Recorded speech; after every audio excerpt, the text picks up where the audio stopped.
35,000 have either been designated as sick or they've been impacted in some way. We've had over 100 members in grocery stores that have died. Now, in my 45 years that I've been in this union, I've only known two people in the entire union that were killed in a grocery store in 45 years. Now it's 100. And nobody thinks when they go to a food store that they may get something at work that may not allow them to live the rest of their life a full life.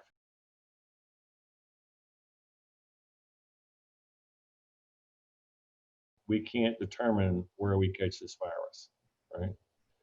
We can't. The only thing that we can do is provide enough protections to make sure or limit the possibility of them getting it while they're at work. One of our employers, midway through this pandemic, said they were going to stop supplying masks to their own employees. And so when you're talking about those sort of conditions or those sort of actions by an employer, should they be held responsible? I think they should be. And so, do I think there needs to be more transparency around this whole conversation? I do. What did you decide to do to protect them? When did you protect them? What are you doing in order to further enhance that protection?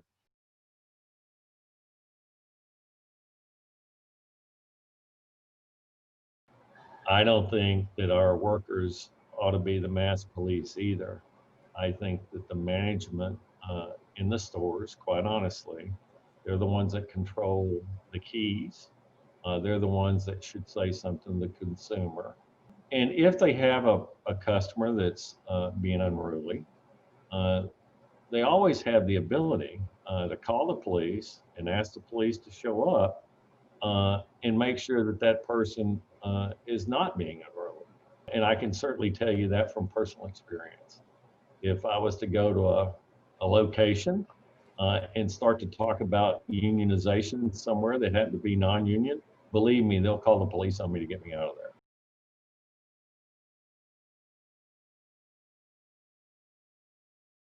Look, 10 years ago, I went through open heart surgery.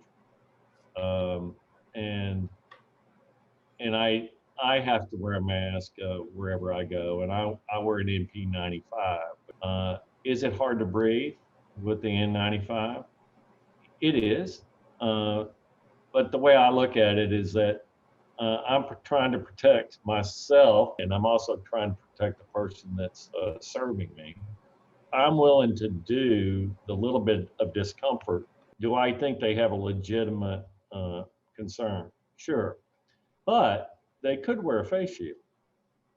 There are other ways to try to slow or stop that spread of any aerosol particles coming out of your mouth, without necessarily putting on a total face covering.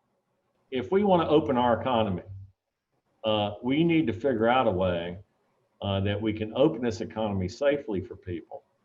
I was on a call with one of my members out of Detroit, Michigan, and he was telling us that early in March he caught COVID.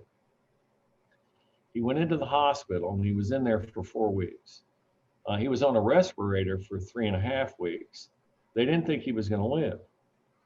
He's now out of the hospital, but he has to take blood thinners and also blood pressure medicine because there is a really strong fear now that he's going to have a stroke because the impact that it had.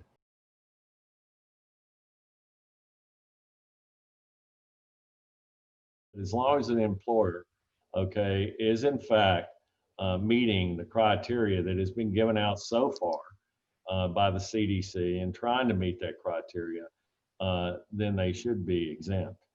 But I would submit to you that the court system is the last place that somebody can adjudicate this, right?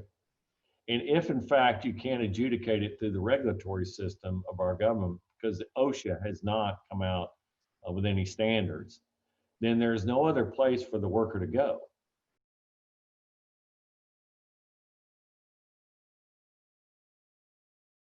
Initially, that unemployment levels were low, it's 3.5%. They were afraid they were going to lose their workers, so they came with the hazard pay. And they came with the PPE. But when the unemployment levels went to 45 million, it was a whole lot easier to find replacement workers, and they started dialing back the hazard pay.